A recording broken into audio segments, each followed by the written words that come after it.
One of the most recognizable aspects of Persona 3 is the AI-controlled party members. Rather than controlling your party members directly, you instead have to rely on the tactics menu to assign roles for the characters to follow. This is the only game in the series that mandates the use of the tactics menu, and love it or hate it, it's core to the identity of Persona 3. Though, part of me has always wondered just how far you can take this system. During a regular playthrough, the AI works well as a supplement to the main character. But what if he didn't exist? The protagonist is easily the most powerful and versatile character in the game. Is it really possible to finish the game only using the AI party members? That's the question we're going to be answering today. Can you beat Persona 3 FES without the protagonist? Firstly, let's lay out the rules real quick so we're all on the same page. Rule number 1. The protagonist cannot perform any action in battle other than change the party tactics, accepting all out attacks, and passing his turn. However, actions taken due to status ailments like charm and rage will not count as a violation, since it's completely out of my control.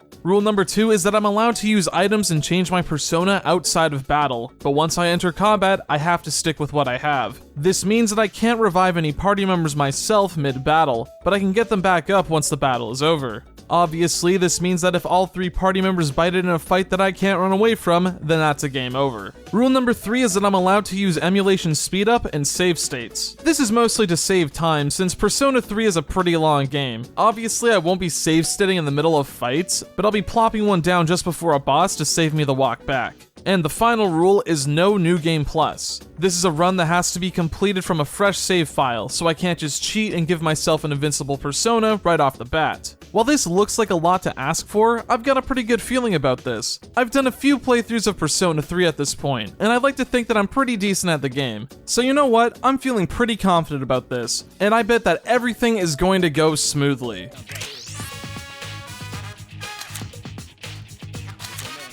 Uh-oh. You know, let's just pretend that this fight didn't happen.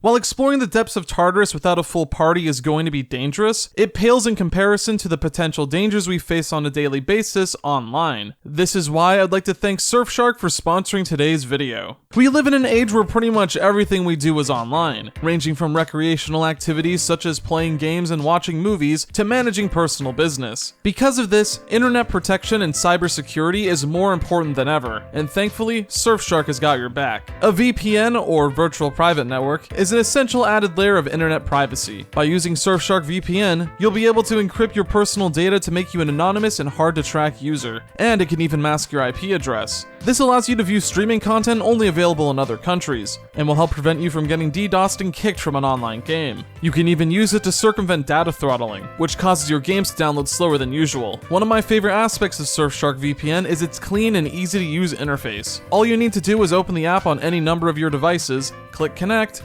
and there you go. You can now go on with your daily business both safely and privately. What's also great is that they're doing a special offer right now. By clicking the link in the description and using code Compendium at checkout, you'll get an 83% off discount along with 3 extra months of Surfshark VPN for free. Surfshark also offers a 30-day money-back guarantee, so you can try their service and see if it's for you. Once again, major thanks to Surfshark for sponsoring today's video.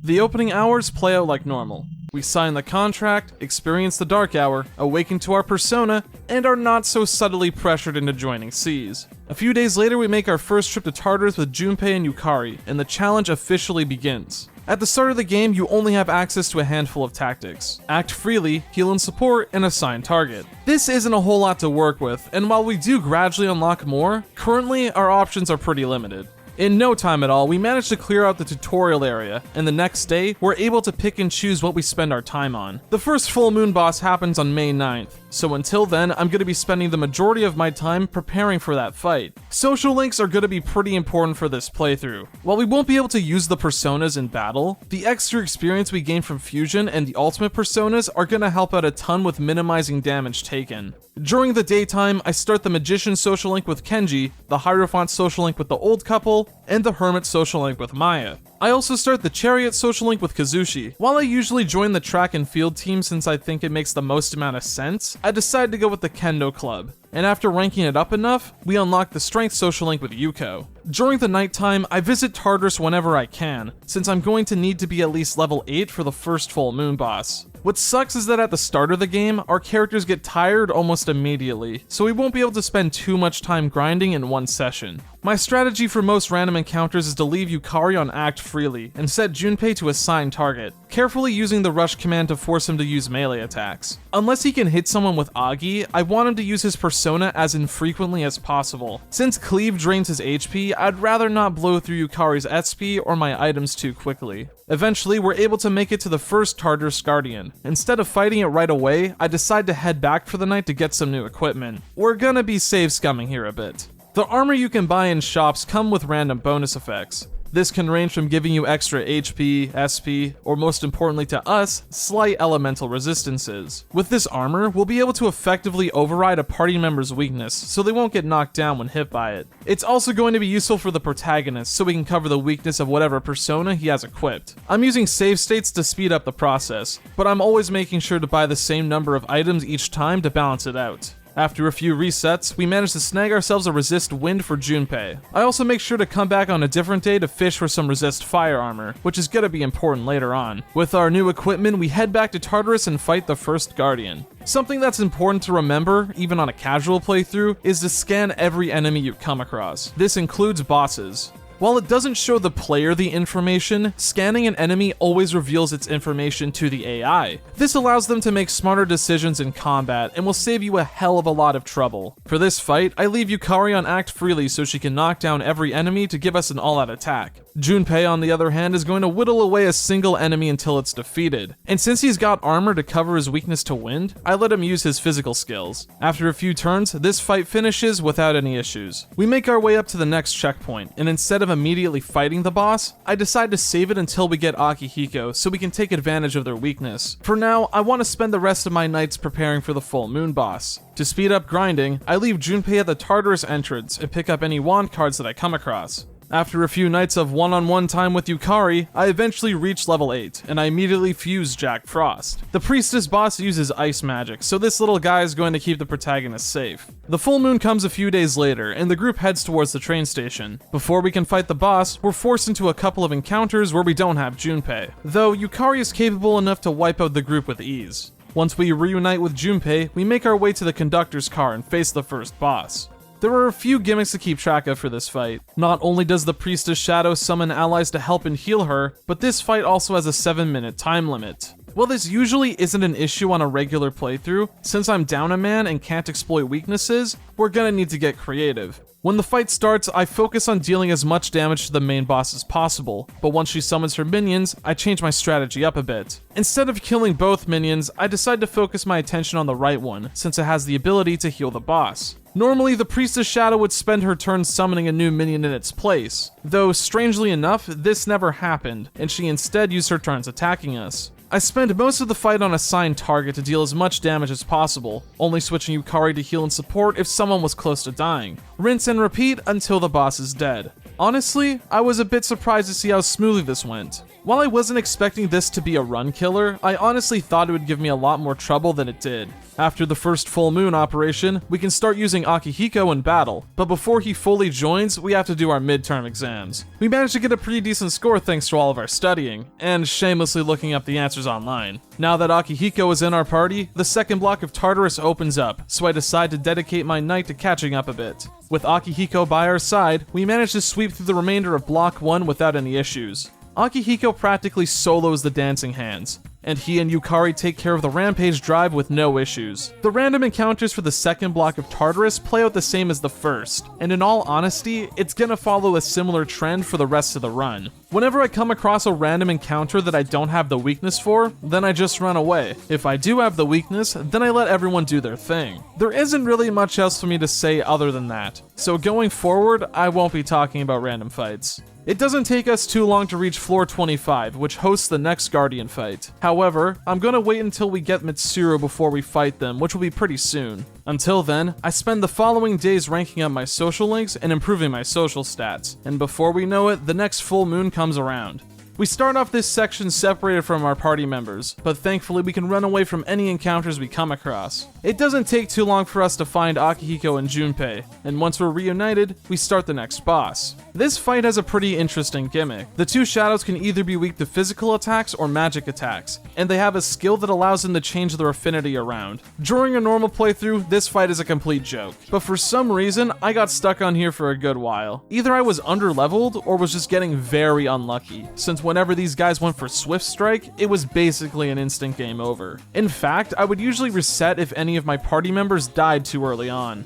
Since the AI is unable to use revival beads, they have to rely on Recarm to bring dead party members back up, which is a skill that Akihiko and Junpei don't have, so I basically have to brute force it and hope for the best. My main strategy was to take down the guy on the left as soon as possible, since he starts out weak to physical attacks. It's difficult to go for all-out attacks here, since you can only scan one shadow at a time, and by the time both are scanned, the first one most likely would have changed his resistances. After a few attempts, we eventually managed to kill one of the shadows, which makes this fight a lot more manageable. Though, unfortunately, not too long after that, Junpei gets taken out. While I'd usually go for a reset at this point, I decide to stick it out. There are a few times where Akihiko's attacks are blocked, but I just spend those turns getting him to heal us. After some time and a lot of luck, we eventually take down the boss after 5 attempts. That was a little scary, so going forward, I think I should spend a little bit more time grinding. On the bright side, we now not only have access to Mitsuru, but we also unlock the knockdown tactic, which will make future random encounters go down pretty easily. A few days after the full moon, Mitsuru officially joins the party, and I immediately head back into Tartarus to fight the Crying Tables. Since I now have access to the knockdown tactic, I'm able to start abusing stun locks. In Persona 3, the knockdown mechanic works slightly differently, since it takes an entire turn for the enemy to stand up. Normally, I go for all-out attacks when knocking down enemies, but sometimes it's actually better to ignore that for the sake of skipping the enemy's turn. With this strategy, we're able to take down this boss without any issues. But before fighting the Change Relic on floor 36, I spend some time fighting enemies so I can fuse some new personas. After a few nights of grinding, I eventually reach level 18 and fuse Ghoul to nullify wind damage, which will be pretty useful for the next boss. I also end up fusing Oberon and Pyrojack for even more coverage. Now that we null wind, I feel a lot more comfortable fighting the Change Relic. While I wouldn't call this fight difficult, it isn't exactly free. The Change Relic doesn't have a weakness, and it nulls wind. It also spends a lot of its turns casting Poison Mist, which normally isn't that bad, but the AI doesn't quite know how to deal with it. Party members prioritize healing people with status ailments, not curing, but healing. It is possible for the AI to use something like Disc Poison on their own, but I think that only happens when they're at full health. But it's nothing to get too worried about. For this fight, Akihiko and Mitsuru are putting in most of the work with their magic attacks, but eventually Akihiko bites the dust. However, Mitsuru's magic, combined with Yukari's healing, proves to be enough, and we manage to finish this fight on our first attempt. The same is true for the boss after this, which goes down after some stun locks and all-out attacks. The Intrepid Knight, on the other hand, gives us a bit more trouble. This guy is strong against physical attacks, so magic is the way to go. However, just when we're about to finish things off, he casts Marin Karin, and since the AI knows the spell will get reflected back, they refuse to attack it. The workaround is to use the rush command to force them to use physical attacks, but this does pitiful damage. After a few turns of whittling down his health bar, the Intrepid Knight is taken out. This marks the first time we're able to reach a Tartarus roadblock before a deadline, which means that we can trade in the old document for some bonus items. I'm not quite done with Tartarus just yet. I spend the remainder of my visit grinding up to level 22, which allows me to fuse Legion. Not a particularly useful persona on its own, but by taking it to the antique shop, I'm able to fuse it into a sword that gives me an extra 100 HP. While I'm at it, I also buy myself a set of vitality rings from the accessory shop, which boosts my HP by an extra 30%. With this new equipment, I feel a lot more comfortable spending my days outside of Tartarus. While waiting for the upcoming full moon shadow, I end up maxing out both the Magician and Chariot social links before getting started on the Moon, Emperor, Fortune, and Tower social links. I don't expect to use all of these personas, but hey, the more experience I get from fusion, the better. A few days later, we start the Love Hotel full moon operation. There's 2 bosses we gotta fight, and the first one is against the Hierophant Shadow. This fight is pretty easy, since at this point, we're starting to get access to better skills. Since I have Oberon equipped, I don't need to worry all too much about the Protagonist. And since Yukari also has resist electric armor, she doesn't get knocked down from his Ziongas. The only thing to watch out for is his Prophecy of Ruin attack, since it has a chance of inflicting fear to all party members. Whenever this happens, just set Yukari to heal and support and she'll cast Patra to cure it. I also make sure to occasionally change Akihiko to heal and support so he'll cast Tarunda, further minimizing damage taken. With this strategy, the boss goes down in no time. This fight was pretty easy, but we're not quite done just yet. After experiencing that scene with Yukari and smashing up some mirrors, we make our way back to the main room and fight the Lover's boss. It's a case of second verse same as the first, but I switch out Oberon in favor for Pyrojack to Null Fire. Something to watch out for is his charm status. Despite Yukari having access to Charm D at this point in the game, I've never actually seen her use it before. Near the end of the fight, Akihiko is charmed, and instead of curing it, Yukari decides to heal him instead, which isn't ideal. I'm not sure if it's just a bug or she doesn't use it while set to heal and support, but this fight highlights this issue pretty well. Thankfully, it isn't much of a setback since Akihiko has enough HP to survive the Heartbreaker attack, and the other two members go in for the kill shortly after. For coming out on top, not only do we level up the full social link, but we also unlock the full assault tactic, so we can start utilizing attack all skills more often. Once everything settles down, the group talks about going to Yakushima when finals are over. It's during this trip when you unlock Aegis, but I want to try to tackle the next Tartarus block before then. Since Junpei has been falling behind in levels, I decide to sub out Akihiko so we can catch up. Though it doesn't take too long for him to bite the dust, and like a complete idiot, I forgot to buy any revival beads before coming to Tartarus. So back to Akihiko it is. It doesn't take us too long to reach floor 72, where we encounter the Furious Gigas. This fight is a little tricky. The Furious Gigas is weak to wind. However, this is one of those fights where exploiting that weakness does little to no damage. The only way we can do significant damage is either through all-out attacks or by using Mitsuru's ice magic. So Akihiko isn't going to be all that useful outside of healing. The main problem we run into with this fight is that if Yukari dies, it's basically game over since the Furious Gigas is incredibly strong. It's to the point where they can one-shot Yukari with a critical hit. Worst of all is that they have access to Power Charge, so if one doesn't kill her, the others certainly will. After a few garbage attempts, I eventually feel out a strategy. I set Yukari to knock down so she'll spend her turns going for the enemy weakness. Instead of accepting the all-out attack, I decline it so the shadows will waste their turns standing up. And I assign Mitsuru and Akihiko to attack the same shadow. By doing this, we'll be able to take them out one at a time while Yukari slowly whittles down all of them.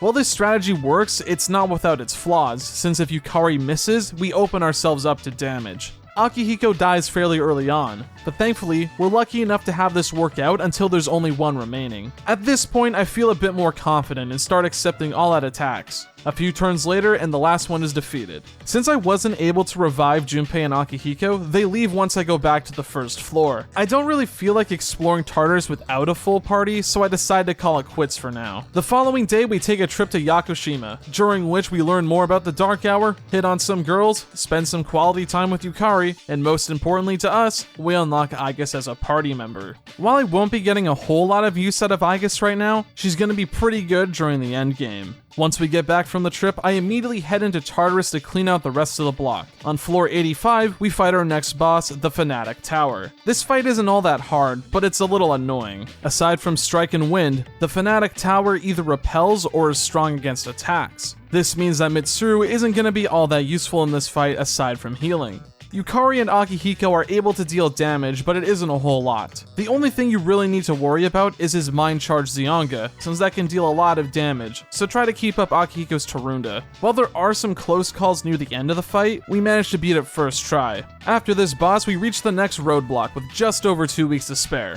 I spend the time leading up to the full moon boss working on social links. Notably, I max out the Hermit social link and start the Devil social link with Tanaka. We're gonna want to max this one out as soon as we can, since Beelzebub is a great persona for the endgame. Eventually, the next full moon comes around, and we make our way to the bomb shelter, but upon arriving, Strega makes their first appearance and locks the group inside. If we want to get out, then we're gonna need to take care of the shadows down below. This fight is very annoying. The main gimmick with this shadow is that it splits apart and reforms every few turns. You can only kill the boss while it's split apart, but you need to make sure you beat both enemies at the same time, otherwise they'll cast Samarikarm and fully heal it. Normally, this isn't an issue, but for some reason, my characters would either miss one of the enemies or try to take it out with a melee attack. It also doesn't help that these shadows have access to Power Charge, Kill Rush, and Myriad Arrows. Oh, and of course they can poison and inflict panic. After a few attempts, I managed to get lucky. My strategy for this fight was to just leave everyone on full assault and switch to heal and support whenever I thought we were at risk of dying. I wasn't going to bother with debuffs this time, since I'd have to constantly be applying them every time it transforms. In retrospect, I should have brought Aigis with me instead of Akihiko, since her high endurance stat would have made her a lot harder to kill.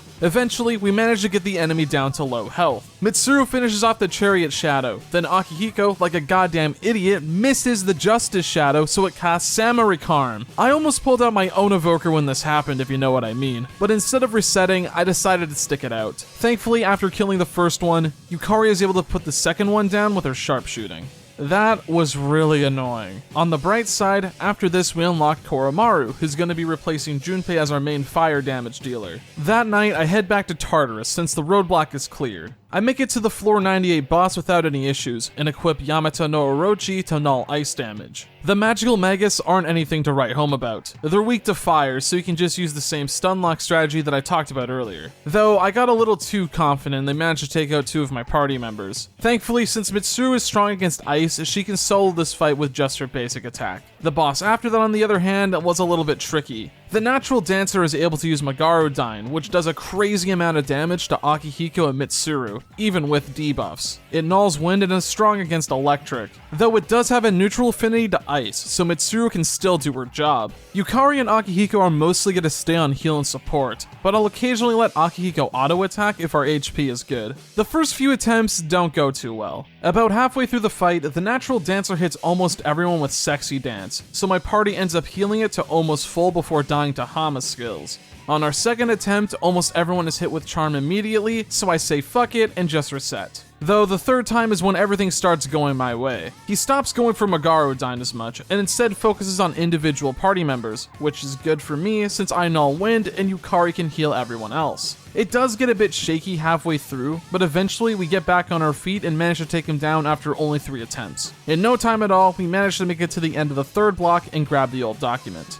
Since we finished Tartarus so early this time, I can dedicate a lot of time to social links, during which we max out the Hierophant and Devil social links, and start on the Star and the Hanged Man social links. Before the next full moon, we also gain 2 new party members, those being Ken and Shinjiro. I won't be using Shinji all too much for obvious reasons, but Ken is going to be a great alternative to Akihiko due to his versatility. But don't count out Akihiko just yet, he's still going to get plenty of use, especially for this upcoming boss at Club Escapade. This guy is a total pushover. The Hermit Shadow mainly uses electric attacks, which I nullified thanks to Taki Mikazushi. It also goes without saying to give Yukari some resist electric armor before entering the fight. Giga Spark might look scary, but it honestly doesn't deal too much damage. Just make sure you heal before it goes off and you'll be fine. Also be sure to throw some debuffs down with Akihiko just to be safe. It doesn't take much time for us to finish this fight on our first attempt. Now that we've beaten the Hermit Shadow, we can now go up to the 4th block of Tartarus, and those who've played this game know that a rather infamous boss is coming up. Before we make it there, we have to fight these tanks on floor 122, but there isn't much for me to say about it. Just bring Mitsuru and make sure her weakness is covered, and you'll get through it easily. Though, I bet what you're really wondering is how I fared against the sleeping table. I'm not really looking forward to this, so before I try fighting the sleeping table, I should do some prep work first. First things first, I level up Yukari so she can learn Meteorama, and equip her with some resist fire armor. I've been neglecting Junpei for a bit, but now he's gonna have a chance to shine. He's the first character in the game to gain access to Rakukaja, which is gonna be essential for this fight. He learns it at level 44, but right now he's in his late 20s, so yeah, this is gonna take a while. After a few nights of only grinding Junpei, he eventually learns Rakukaja. I also end up getting myself a Floros so we can null fire damage. I plan on bringing Koromaru along with us since he nulls fire and can deal chip damage with his slash attacks. With this setup, I might be able to stand a chance. The plan is pretty simple. I'm going to be leaving Koromaru on full assault so we can gradually chip away at the boss. Junpei is going to buff the party's defense before also being set to full assault. Yukari is mostly going to be stuck on heal and support, since Megidola still does a decent amount of damage to us even with buffs. Also, she'll be able to revive someone in case they go down. Occasionally, I'll switch her to full assault when I feel I can get away with it. On our first attempt, we're hit by Evil Touch, which is then followed up by Ghastly Wail, instantly killing us. Bummer. The second attempt goes a lot better, but Yukari was unlucky enough to get hit with Fear and is killed shortly after. I try to fight the boss with just Junpei and Koromaru, but just when we were about to win, I get killed by Ghastly Wail. Third time seems to be the ticket though. While the table still goes for Evil Touch, it's not hitting as often. About halfway through the fight, however, Yukari is hit by an unlucky Hama and goes down. I let Koromaru and Junpei go at it for a bit, but then Koromaru goes down thanks to Ghastly Wail. In the end, it all comes down to Junpei, who's almost dead thanks to Megidola. And while I thought about letting him heal himself, I decided to go for the gamble and we make it out by the skin of our fucking teeth. That fight was brutal, and let me just tell you that this is a sign for things to come. Since we beat the sleeping table, we've gone as far as we can for now, so while waiting for the next full moon, I spend my free time maxing out a bunch of social links. I managed to finish the Hanged Man, Moon, and Strength social links during the day, and I maxed out both the Devil and Tower social links at night. I also get started on the Sun social link, since it gives me something to do on Sundays, and Vishnu might be useful for whenever I get around to fusing him. A few days later, we start the October full moon operation against the Fortune and Strength Shadows. This boss fight works a bit differently from the rest. While this is another boss fight where you battle 2 shadows, you can only fight one at a time. The left shadow becomes invisible, and every turn it summons a roulette wheel with random effects. If it lands on a blue space, then it benefits you. But if it lands on a red space, then it benefits the enemy. Apparently there's a way to make the wheel always land on the spot you want it to, but I'm not entirely sure how it works. So I mostly just stick to pressing the button and hoping for the best. The status ailment wheel is going to be the deciding factor in this fight. Almost all of them raise the party's susceptibility to critical hits, making it extremely easy for the Strength Shadow to kill them instantly. This fight rides and dies on whether or not you're able to continuously land on blue spaces, and let me just tell you that my luck is god awful. The main plan was to try to afflict as many status ailments on the Strength Shadow as I could. Ideally, I want it to become enraged, since it will allow my attacks to deal a crazy amount of damage. MP management is going to be a huge part of this fight, because after dealing with the Strength Shadow, you then have to fight the Fortune Shadow. While it's considerably easier, I'd rather not be in the position where I'm unable to heal. This is easier said than done, because my gambling luck is awful. A lot of my attempts are cut short due to landing on bad spaces, which is then followed up by an attack that crits most of my party. At some point, I don't even get Akihiko to debuff the enemy anymore, since the reduction is so negligible that it comes off as a waste of MP. That, and Akihiko almost never goes for Tarunda whenever I want him to. After 5 or 6 attempts, we manage to get on a cycle where the Strength Shadow is defeated, and the fight from here on out is a lot simpler. The Fortune Shadow usually uses its turn summoning the wheel, or occasionally hitting someone with wind skills. I keep Yukari on heal and support, while Mitsuru and Akihiko stay on conserve SP. That is, until I feel it's necessary for multiple people to heal. There are a few close calls near the end of the fight, but we eventually manage to squeeze out a victory. After wrapping up this operation, tragedy strikes. Shinji is shot and killed by Takaya, and through their mourning, Akihiko and Ken are able to find a new resolve, which allows them to awaken to their ultimate personas. Ultimate personas are incredibly useful for this run. Not only does this enhance a party member's resistance, but it also unlocks their second set of skills. On top of getting these new personas, another section of Tartarus becomes available shortly after, and I head in as soon as Ken rejoins the team. It doesn't take us too long to reach floor 146, and the boss this time around are the Hell Knights. These guys are gonna require an unconventional strategy. When it comes to their elemental affinities, they're strong against everything aside from electricity, which they drain. But something interesting about the Hell Knights is that they have neutral resistance to charm and poison, so that's how we're gonna win. Mitsuru and Ken have equipment that can inflict status ailments with basic attacks, so they'll be spending their turns doing that. Yukari can't do much other than heal, so she'll be spending her turns doing that and occasionally taking shots with her bow. There's not much strategy to this fight other than this. Ideally, you want to land poison instead of charm, since that never goes away and deals a good amount of damage every turn. Just make sure you bring vitality rings to keep everyone alive and you'll be good. The boss after this is also pretty easy. The Furious Gigas might look intimidating, but this fight is free. Just use Akihiko's debuffs and heal if your health gets too low. Not too much to say about this Tartarus visit if I'm being honest. It's one of the easier ones in the run so far. Since we managed to clear out Tartarus so quickly, we have a lot of free time on our hands. I spend my days just juicing the Star social link, and we managed to max it out by the 20th. I also start the Priestess social link with Fuka to give myself something to do on my off days. I don't plan on spending too much time on it since I want to avoid the jealousy punishment when I get around to hanging out with Mitsuru. Before we know it, the final full moon operation is upon us, but before we fight the boss, we need to take care of Strega. On a regular playthrough, this fight is a complete joke, and the same is mostly true for this run. The only difference is that it takes a bit longer due to a lack of damage output. The main strategy is to focus them down one at a time so they'll have less turns to work with. I decided to go for Jin first since he could potentially use Mudo's skills, and once he's down, we can focus our efforts on Takaya. Again, it's not a hard fight, and we managed to take them down on our first attempt.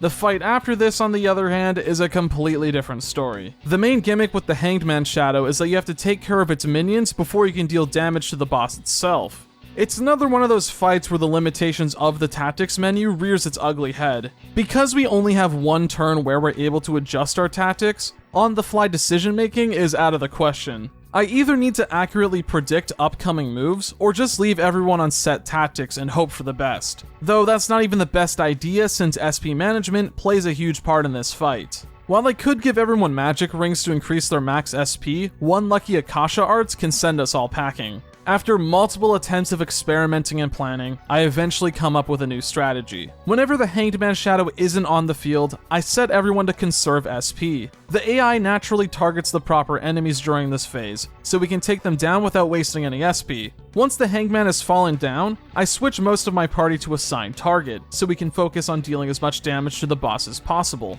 The Hanged Man can make his minions self-destruct, but it doesn't deal a whole lot of damage to us, so it can easily be ignored. When it comes to my equipment, I opted to give everyone elemental bracers to raise their damage capabilities.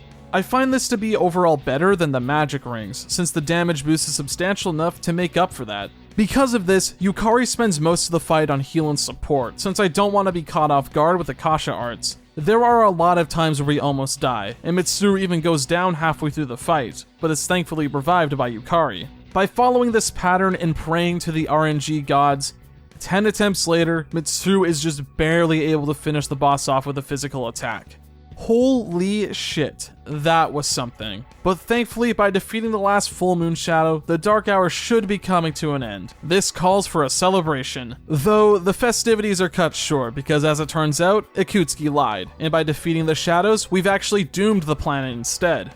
Oops. Not only that, but Mitsuru's dad is shot and killed during the confrontation. This is a huge blow to the group's morale. But hey, we at least got Yukari's ultimate persona and maxed out the death social link, so I'd say we made it out on top in the end. The following day, a new student transfers into our class named Ryoji. Not only that, but we also unlock a new block of Tartarus for us to explore. Even though Mitsuru is gonna be out of commission for a bit, I decide to head in anyways to try to make some progress. Before fighting the next boss, I decide to fuse some new personas. Those being Thor for his elemental affinities and high counter, as well as Chernobog since his hard item lets us null slash, which is going to be invaluable for one of the later bosses. The fight against the Judgment Sword doesn't go all that well in our first few attempts. Not because the fight itself is difficult per se, but because Akihiko refuses to debuff enemy attacks. Despite having Matarunda, Akihiko thinks it's a much better idea to lower the enemy's defense and evasion one at a time instead. This by itself costs me a few attempts since the shadows do a crazy amount of damage to some characters. This is probably the worst part of the tactics system. You have a plan you want to execute, but despite assigning the correct tactic, the AI decides to do its own thing. I wish there was a way to adjust the priority of buffs and debuffs so this situation could be avoided, but I guess the devs also didn't intend for you to play with this handicap.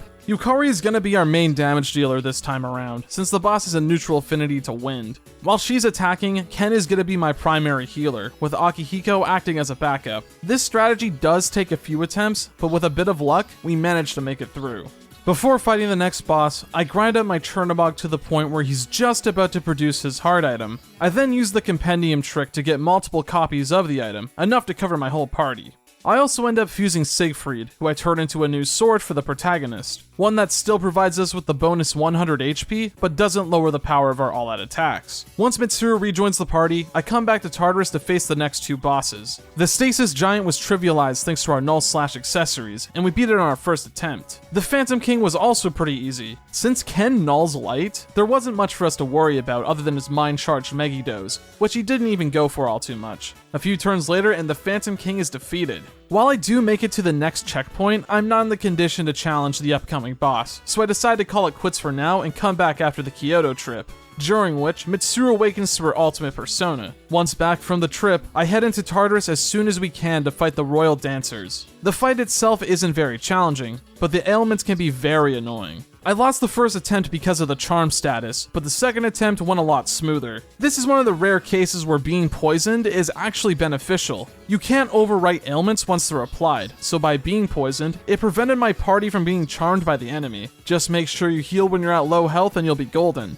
The fight after this also went down without much trouble. The Reckoning dice can only attack you with almighty damage, and nulls everything except physical moves. While it does try to pull a gotcha by inflicting rage and setting up Tetrakarn, it's nothing to be afraid of. Just make sure you have someone tank the reflection before someone with rage gets themselves killed. Not a hard fight, and we win on our first try. This marks the end of Block 5, and would you look at that, we finished just in time of the Chidori boss fight. Chidori is one of the easiest bosses in the game, both in a regular playthrough and in this run. So easy in fact that in the time it'll take me to say this sentence, her health bar will probably be almost empty. Yeah, so we kick the shit out of Chidori, then Junpei gets Shinjiro'd by Takaya. Before he dies, Chidori sacrifices her life to revive Junpei. This grants him with a slick new persona in what is honestly one of my favorite awakening scenes. There's a few days to kill before the next full moon, so I spend my free time working on the rest of my social links. I managed to max out both the Sun and Emperor social links, and get started on the Emperor social link with Mitsuru. I want to max out Mitsuru as soon as I can, because the hard item you get from Alila is the Divine Pillar. I'm definitely going to want a full set of those for the endgame. Eventually, the next full moon comes around and we get the big reveal. It turns out that our friend Ryoji isn't exactly who he says he is. Ryoji's true identity is the appraiser for death itself. The goddess of death Nyx has reawakened, and sometime after New Year's, she'll descend on the earth and wipe out all of mankind. While Nyx's arrival is inevitable, Ryoji presents us with an offer. We can either kill him and have all of our memories of the Dark Hour erased, or we can try to face Nyx head on. He gives us until New Year's to decide. December is a great month in terms of atmosphere, not so much in terms of gameplay. The only social link I have left to work on is Mitsuru's, but she doesn't seem to be available at all in December. There also isn't any new content to tackle in Tartarus, meaning I'm sort of out of things to do. It gets even worse once winter break starts, and I can't even hang out with the school social links. I end up spending my entire vacation sleeping the days away. Accurate to real life, I guess, but I wish that there was more to do. Eventually, New Year's Eve comes along and it's time to make our decision. While I could just kill Ryoji for an early bad ending and say I finished the challenge, we all know I gotta fight Nyx. And cool, after sparing Ryoji, we get Aigis' ultimate persona. The month of January is when we gotta lock it in. We have less than a month to prepare for Nyx's arrival, and once January 31st hits, we'll be forced to enter Tartarus with no way out. I want to reach the top as soon as possible, so I spend the first week of January clearing out Block 6 of Tartarus. The first boss of the block are the Noble Seekers, and while they look pretty intimidating, they go down on our first attempt. The Carnal Snakes, on the other hand, give us some trouble. My first few attempts with my usual party don't go too well. They have access to Fire Break, making my certs absorb fire useless. They also have access to Spirit Drain and Mamu Dune, which manages to kill us a few times. Instead of banging my head against a brick wall, I decide to head back and rethink my strategy. I end up fusing a Baden for his superior resistances, and I also change my party composition a bit to include Junpei and Koromaru. Since these characters also null fire, the snakes will most likely try to use Fire Break instead of attacking us, so we don't have to worry about healing as often. Plus, with Junpei in our party, we can buff our defenses whenever I need it. Though most of the time, he and Koromaru will be spending their turns using physical attacks. This strategy seems to be the ticket, as they're going for Spirit Drain on Yukari a lot less often. There are a few close calls near the end of the fight. You'll even see me stop for a second after I realize everyone's almost dead, but thankfully a lucky critical hit from Junpei manages to score us the victory. The next boss on our list is the World's Balance. In retrospect, this fight isn't that hard, but it was just putting me through the ringer thanks to Mamu Dune. The persona I was using for this fight nulled most basic elements, but dark magic could still mess us up. I also at some point ran out of homunculi, so I decided to restock before giving this fight another go. The World's Balance also has access to heavy and severe almighty damage, so you should have Akihiko debuff it every few turns just to stay safe.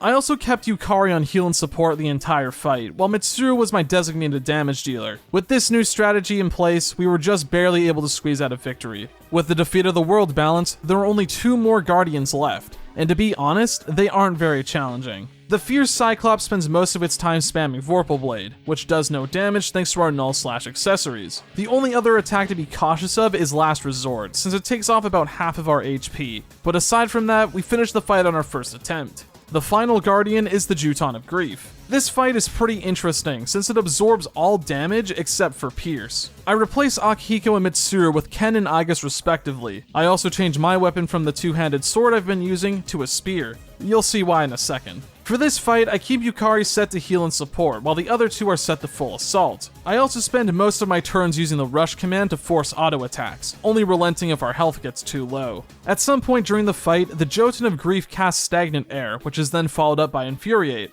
I actually want this to land on somebody. Normally, your attacks will heal this boss, but since we all have pierce weapons, it'll just boost our damage output. Sure enough, the boss actually inflicts my character with rage, and my persona at the time just so happened to have rage boost. During my turns, my character manages to deal nearly 1k damage per attack, and a few hits later, the boss goes down. I don't count this as a rule violation since those actions were out of my control. I just so happened to plan around the scenario. With the Jotun of Grief defeated, we've now officially made it to the top of Tartarus. The only thing left standing in our way is the final boss. But before we challenge Nyx, I kinda want to fight the Reaper. The preparations for this fight are gonna take a long ass time. Like, I'm talking 18 hours of grinding. Here's what I managed to get done in that time. First things first, I fuse Mara so I can get the evil gloves for both me and Akihiko. The next persona on the docket is Beelzebub, which will be the persona I have equipped for the rest of the game. His natural affinities are pretty good, but I also make sure that he inherits Null Light, Null Ice, and High Counter.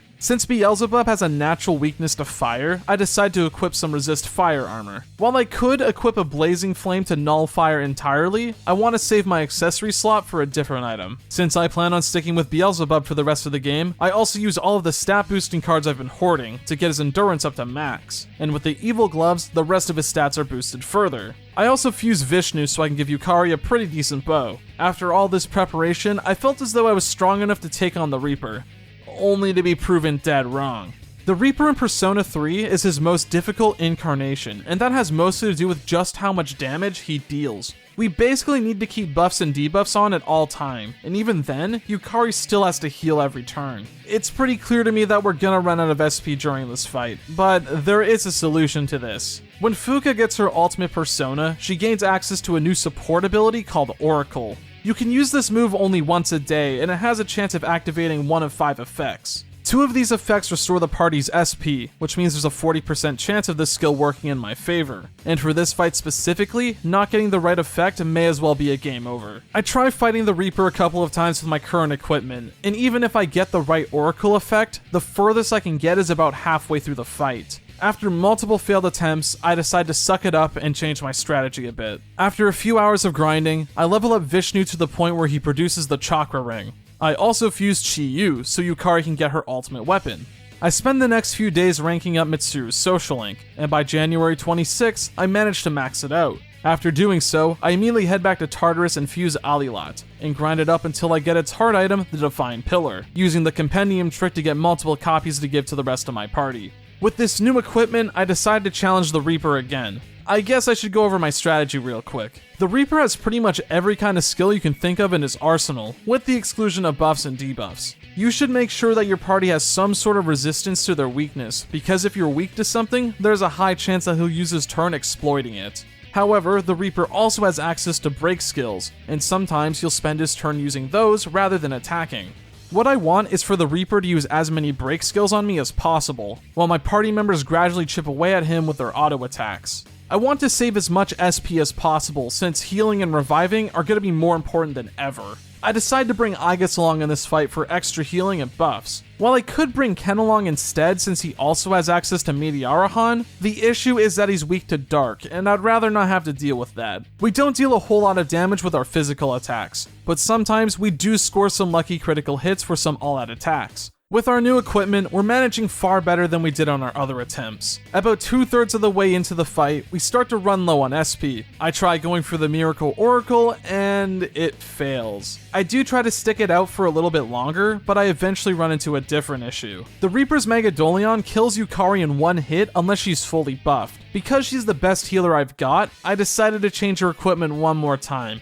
switching out the chakra ring for an extra divine pillar. Now that everyone is rocking divine pillars, the Reaper is doing substantially less damage. Even less if I let Aigis buff our defense. Looking back, I probably should have gone with this strategy first. Since Yukari doesn't need to heal as often, she'll save more SP in the long run, and will be able to deal more chip damage with her auto attacks.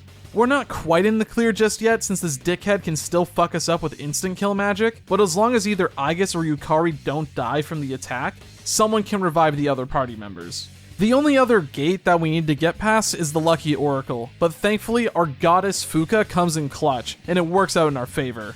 I spend the rest of this fight repeating the same strategy, only adjusting for buffs and in case we need to revive. We managed to whittle the Reaper down long enough for Yukari to secure the kill, and I almost leapt out of my seat after we won. After defeating the Reaper, I realized I forgot to accept the Elizabeth request for it, so if I wanted to unlock a Monad to reach level 99, then I'd have to fight him again, though I don't really think that we'll need it. If I can handle the Reaper, then I don't think there's anything else to worry about.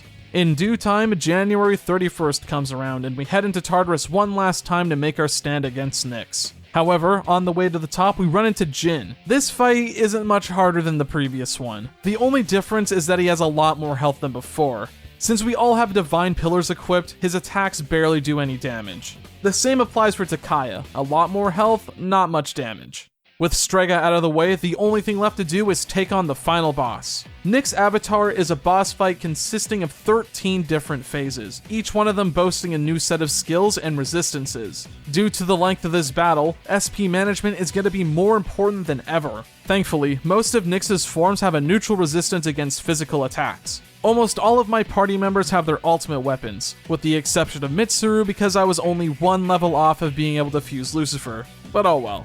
I spend most of my turns using auto attacks, and only switch it up if Nyx changes to a form that blocks physical. I also make sure to only use Yukari's healing if multiple people are close to dying. The early phases of this fight go very well, but by the time we reach Nyx's final form, my party is pretty low on SP. I figure that now is the best time to try to go for Oracle, since I'm gonna need all the SP I can get. After setting up my backup plan, I go for the gamble, and thankfully, luck is on my side. Getting an SP top up is gonna make the last phase significantly easier, but there are still a few things to watch out for. Whenever Nyx goes for Moonless Gown, there isn't much I can do other than heal. Any attack you make on Nyx will be reflected back and will instantly kill that party member. Going for debuffs on Nyx is pointless. The boss gets 2 turns rather than 1, so debuffs will go away faster. The other attack to be wary of is Night Queen. Not so much because it deals a lot of damage, but because it has a chance of inflicting random status ailments. The last thing you want is for one of your party members to get charmed, because there's a chance that they'll fully heal Nyx. Since I'm running Divine Pillars, there's not much I can do other than pray to the RNG gods that this doesn't happen. Thankfully, we managed to make it through just fine, and after a few more turns of wailing on the boss, Nyx goes down.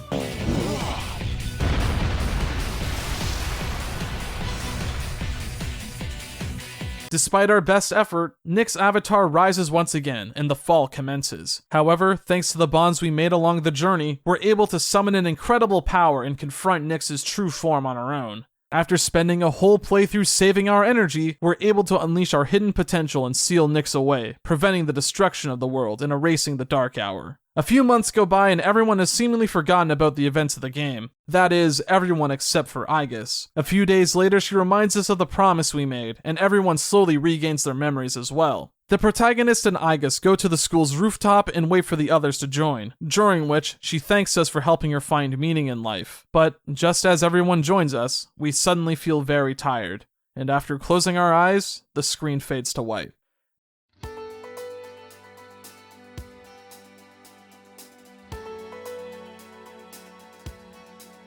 And with that, we've done it. We can now officially say that it's possible to beat Persona 3 FES without the protagonist. This challenge was honestly pretty fun. It required me to basically rethink how I played Persona 3. It got me to try out party combinations that I otherwise wouldn't have been bothered with, and showed me the true utility of some of these characters. The tactics system is far better than a lot of people give it credit for, and the game is absolutely designed with this system in mind. So much so that you don't even need the main character to finish the game if you know what you're doing. My relationship with this system has shifted a lot over the years. When I first played this game, I couldn't stand it, but now, I find it pretty fulfilling. I don't think it's better than direct commands, but the AI party members give Persona 3 a unique gameplay experience that you can't get anywhere else in the series. I recommend those looking for a challenge to try this run out for themselves. It's a good way to spice up another playthrough if you were to ask me, and puts your knowledge to the test. Just be prepared for a whole lot of grinding at points.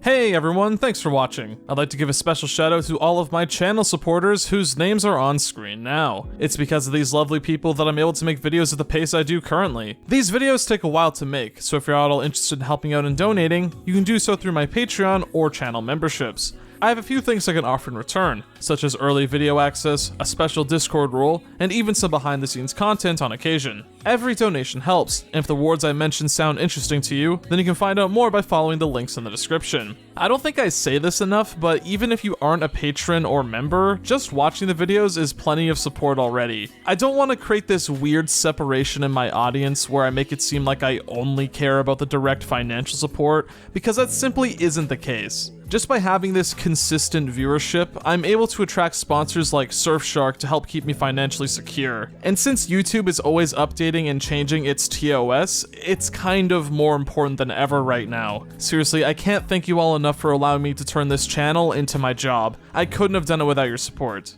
I'd also like to give a special thanks to my friend Bubble Tea. Dude's a walking Persona 3 encyclopedia, and his knowledge of the game definitely helped me out a couple of times. Be sure to check out his channel when you get the chance, since his videos are also pretty good. As always, you can follow my Twitter or join my Discord server if you want video updates. I'm working on a Strange Journey video right now, and it might be what comes out next. I don't even know anymore. Once again, I'd like to thank you all so much for watching, and I hope to see you all next time.